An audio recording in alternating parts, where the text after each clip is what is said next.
A police chief guilty of misconduct has been called upon to resign by the Police and Crime Commissioner. Avon and Somerset Chief Constable Nick Gargan was suspended in May 2014 amid allegations of inappropriate conduct and, later, data protection breaches. PCC Ms Mountstevens said he had abused his position by forwarding emails and storing intimate images on his work phone. The news was said to come as a huge disappointment to Mr Gargan. Ms Mountstevens is the first PCC to start the process of using new powers to call upon a chief constable to quit. Turbulent times for police chief.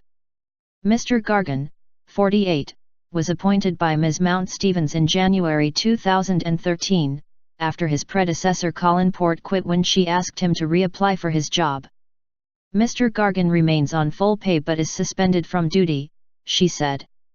Last month, an independent QC-led panel cleared Mr Gargan of gross misconduct but found him guilty of 8 misconduct charges. The findings published on the Force website largely relate to inappropriate disclosure of information by forwarding emails and inappropriate use of a police-issued phone by storing intimate images and text messages.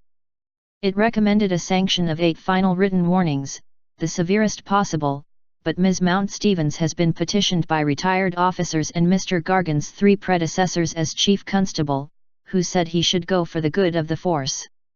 In a statement on Wednesday, she said, Chief Constable Nick Gargan has let down the colleagues he led and the communities he was there to protect.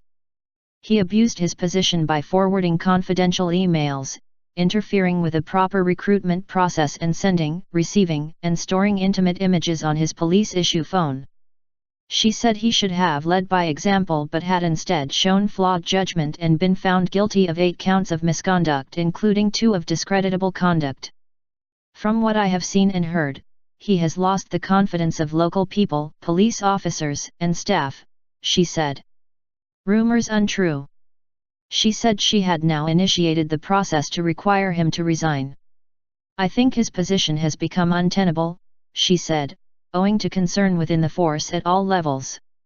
Her decision will be referred to Sir Thomas Windsor, Her Majesty's Chief Inspector of Constabulary.